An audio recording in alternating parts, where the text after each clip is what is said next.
విజయనగర సామ్రాజ్యం దక్షిణ భారతదేశంలో 300 ఏళ్ల పాటు మహోజ్వలంగా వెలిగిన సువిశాలమైన సుసంపన్నమైన మహాసామ్రాజ్యం.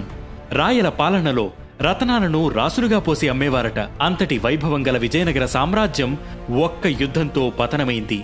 రామరాయులను ఓడించడానికి 4 సుల్తానులు ఏకమయ్యారు. శ్రీకృష్ణదేవరాయల పాలనలో ఉచ్చస్థితికి చేరుకున్న విజయనగర సామ్రాజ్యాన్ని ఆ తరువాతి కాలంలో అచ్యుతరాయలు, సదాశివరాయలు పరిపాలించారు. సదాశివరాయలు పేరుకే పాలకుడు. రాజ్య భారాన్ని మొత్తం రామరాయలు మోశాడు. కృష్ణదేవరాయని సామంతుడిగా కర్నూలు ప్రాంతాన్ని పాలించిన శ్రీరంగరాజు కుమారుడు రామరాయలు. శ్రీకృష్ణదేవరాయలకు అల్లుడై రాజప్రతినిధిగా విజయనగర చరిత్రను ప్రభావితం చేశాడు. అయితే సింహాసనం చేపట్టకున్న సర్వాధికారిగా మహదీయ పాలకుల కలహాల్లో జోక్యం చేసుకుని కొందరితో స్నేహం చేయడం, కొందరితో యుద్ధం చేయడం, ఇలా అతడు వేసిన పథకాలే చివరికి ప్రతికూలంగా మారాయి. ఎంతలా అంటే రామరాయలను ఓడించి విజయనగర సామ్రాజ్యాన్ని దక్కించుకునేందుకు 4 సుల్తానులు తమలో తమకు పడకపోయినా ఏకమయ్యేంతలా. ఆ పరిణామమే దక్షిణ భారత చరిత్రలో అతిపెద్ద మలుపైన తల్లికోట యుద్ధానికి దారితీసింది. దీనినే రాక్షసి తంగడి యుద్ధమని, బన్నీహట్ యుద్ధమని కూడా అంటారు. 1564 డిసెంబర్ 25న 4 సుల్తానుల కూటమి సైన్యాలు కృష్ణానదికి 25 మైళ్ల దూరంలోని తల్లికోట గ్రామం వద్దకు చేరుకుని చాలా రోజుల పాటు అక్కడే విడిది చేశాయి. రామరాయలు కూడా తన తమ్ముళ్లు తిరుమల రాయలు, వెంకటాద్రి రాయలతో కలిసి యుద్ధ సన్నాహాలు ప్రారంభించాడు. కృష్ణానదికి దక్షిణ భాగమైన రాక్షసి, తంగడి గ్రామాల మధ్యన సైన్యాన్ని మోహరించాడు. సుల్తాను సైన్యం నదిని దాటే అవకాశం గల అన్ని చోట్ల కాపలాను ఏర్పాటు చేశాడు. అయితే కూటమి సైన్యం నది దిగువగా ప్రయాణం చేస్తున్నట్లుగా రామరాయుల సైన్యాన్ని నమ్మించి ఒక రాత్రివేళ నదిని దాటడం ప్రారంభించింది.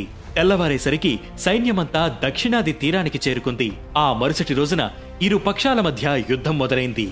రామరాయులు సైన్యాన్ని 3 భాగాలుగా విభజించాడు.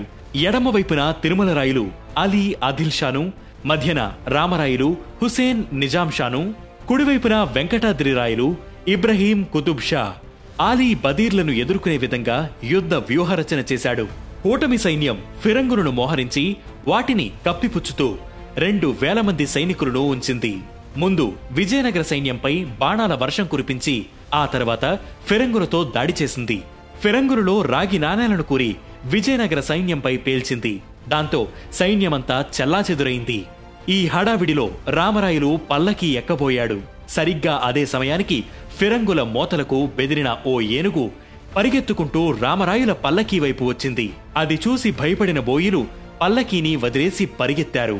కింద పడిపోయిన రామరాయులు లేచి గుర్రమెక్కేలోగా హుసేన్ నిజాం షా సైన్యం రామరాయులను పట్టుకుని బంధించి సుల్తానుల ముందు హాజరుపరిచింది. హుసేన్ షా స్వయంగా రామరాయుల తల నరికి యుద్ధభూమిలో పైకెత్తి ప్రదర్శించాడు. తమ రాజు మరణం చూసిన విజయనగర సైన్యం దిక్కుతోచని స్థితిలో పరుగులు తీసింది. ఈ యుద్ధంలో వెంకటాద్రి రాయలు కూడా మరణించాడు. తిరుమల రాయలు కూడా ఒక కన్ను కోల్పోయి నగరానికి పారిపోయాడు. ఇదే విజయనగర సామ్రాజ్య పతనానికి దారితీసింది.